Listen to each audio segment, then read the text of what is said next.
আগের দিনে তোমরা বোনের বিয়ের ভিডিও দেখে অনেক অনেক ভালোবাসা দিয়েছিলে, আর আজকের ভিডিওটা নিয়ে এসেছি বোনের বউ ভাতের রাত।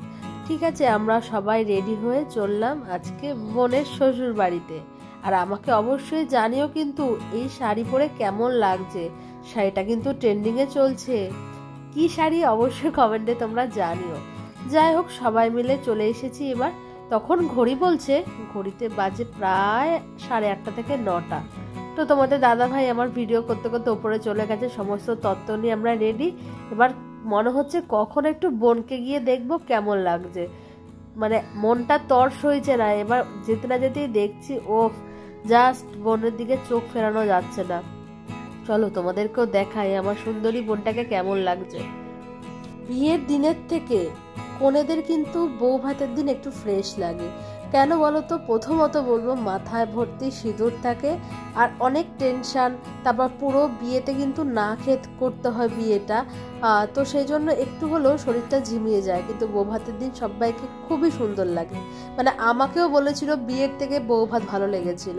আর তোমাদের কাদের কাদের এই নিয়মটা আছে বন্ধুরা, যে বিয়ের দিন পুরো কিন্তু না খেয়ে বিয়ে করতে হয়।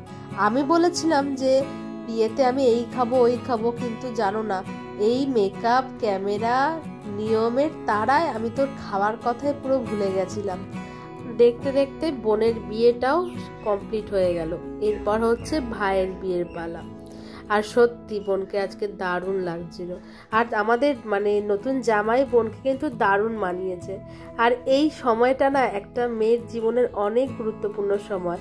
মানে একদিন বাড়ি থেকে চলে আসা, আর বউ ভাতের দিন কখন মা বাবারা আসবে সেই অপেক্ষা করে দরজার দিকে তাকিয়ে থাকা। নিজের বিয়ের কথা মনে পড়ছে।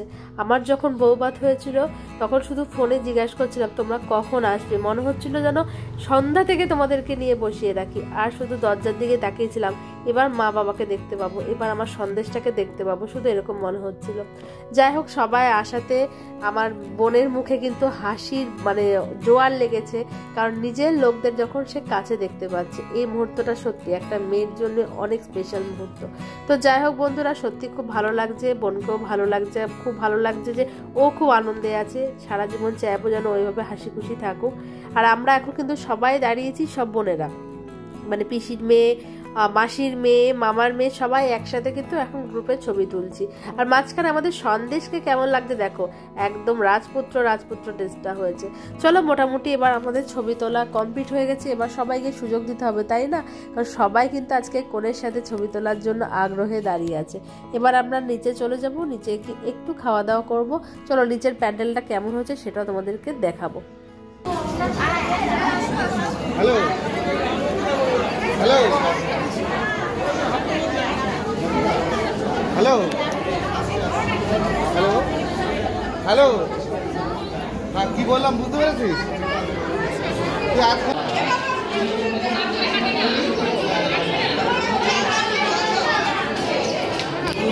টাকা টাকা টাকা ওদের টাকাও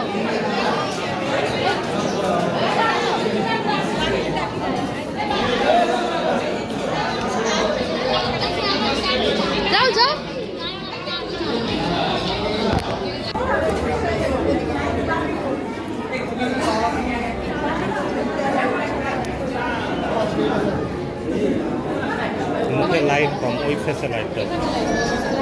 এই যে বিয়ের মুহূর্তগুলো আমি ক্যামেরাবন্দি করে নিলাম, তো এইটাই না থেকে যাবে, জানো তো।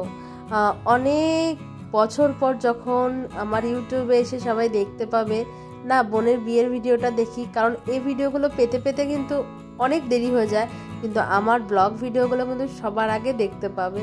তো যাই হোক বন্ধুরা, এটা যখন আমার স্মৃতি হয়ে থাকে, তো আমি চাই যেন সবারই যেন এই স্পেশাল মুহূর্তগুলো আমি ক্যামেরাবন্দি করতে পারি। তো এখন সবাই দল বেঁধে যাচ্ছি একটু খাওয়া দাওয়ার পর্ব সারতে, কারণ প্রায় তখন ঘড়িতে তো প্রায় 9:30 10টা বাজে, রাতের খাবারের সময় হয়ে গেছে। কিন্তু তার আগে একটুখানি দেখে এসি বাইরে কি করেছে আইটেম। আর দেখো, এসে তো খুব সুন্দর একটা ফিলিংস পাচ্ছি। কেন বলো তো? আমরা যারা ছবি তুলতে ভালোবাসি, ভিডিও করতে ভালোবাসি, তারা শুধু কোন জায়গাটা গেলে ছবি ভিডিও ভালো আসবে সেই জায়গাটার খুঁজে মানে সন্ধান খুঁজি। আর এখানে সত্যি ছবিগুলো খুব সুন্দর এসেছে।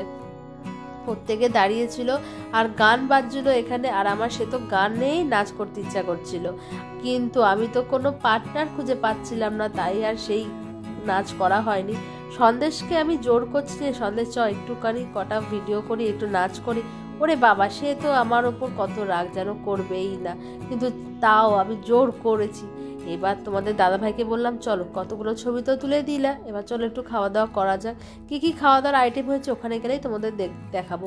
এখানে ছিল কিন্তু ফুচকার স্টল, এখানে ছিল কফি স্টল, বেবিকর্নের স্টল আর চিকেনের পকোড়া। তো খুবই ভালো লাগলো। ও আইসক্রিম পানও কিন্তু অ্যাভেলেবেল ছিল এখানে।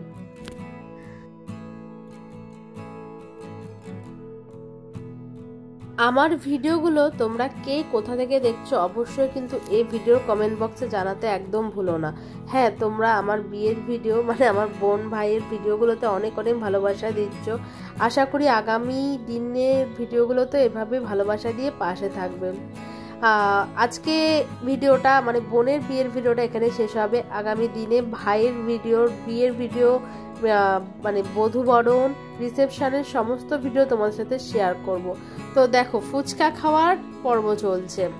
আর হ্যাঁ, আমরা যে এখানে দাঁড়িয়ে আছি আমরা কিন্তু 3 বান্ধবী, কিন্তু সম্পর্কে এখন বোন আর বৌদি হয়ে গেছি। তো আমরা এখন ফুচকা খাচ্ছি, কারণ হাবড়াতে একটা স্পেশাল হচ্ছে ফুচকাগুলো কিন্তু পেঁয়াজ দিয়ে বানানো হয়, মানে আলুটা, যেটা আমাদের এদিকে সচরাচর দেখা যায় না পেঁয়াজ দিয়ে ফুচকাটা। এবার মোটামুটি খাওয়া দাওয়া কমপ্লিট হলে এবার তো নাচ হচ্ছে, কিন্তু সন্দেশ কিছুতেই নাচবে না। তোমরা আমার ভিডিওগুলো তো দেখেছো শর্টস ভিডিওতে, যে মোটামুটি সন্দেশকে রীতিমতো রাজি করাতে করাতে আমি হাঁপিয়ে উঠছি, কিন্তু সে তো নাচবেই না। তাই কি করা যাক, দিদিভাইকে একবার ডাকছি, আমার বরকে ডাকছি, জামাইবাবুকে ডাকছি, কেউ তো একটু আসো, এসে আমার সাথে জাস্ট একটুখানি নাচো। দূর, কেউ এলোই না, শেষে নিজেকে একাই বোকা বোকা নাচতে হলো। তো দেখো তোমার সাথে সেই ভিডিওটা একটুখানি না শেয়ার করলাম। আর ফটো তোলার জন্য একটু দাঁড়িয়েছিলাম, কিন্তু মনের মতো একটা ফটো তুলতে পারছি না। কেউ না কেউ মাঝখানে ঢুকে আমার ফটোর 12টা বাজিয়ে দিচ্ছে। অনেক কষ্টে তোমাদের দাদাভাই কিন্তু একটা দুটো ফটো বেশ ভালোই তুলেছে, না ভালো তুললে তো আবার রাগ হয়ে যাবে তার বউয়ের, তাই তাকে তো ভালো একটা দুটো ফটো তুলতেই হবে। তো যাই হোক বন্ধুরা, নাচ টাচ করে এবার খাওয়া দাওয়ার পর্ব। ওপরে ডাকছে সবাই, কারণ অনেক রাত হয়ে গেছে, বাড়ি ফিরতে হবে। তো এখন আবার ওপরে চলে যাব খাওয়া দাওয়ার পর্ব সারতে। চলো ওখানে গিয়ে দেখাই যে আজকে বোনের রিসেপশনে মেনু কার্ডে কি কি ছিল।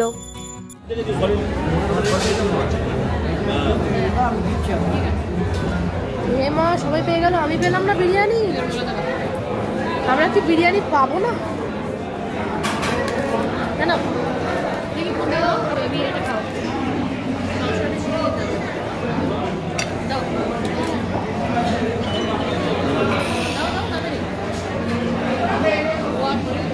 আমাদের নতুন জামাই থেকে আমরা আমাদের দলে নিয়ে এসেছি, নতুন মেম্বার।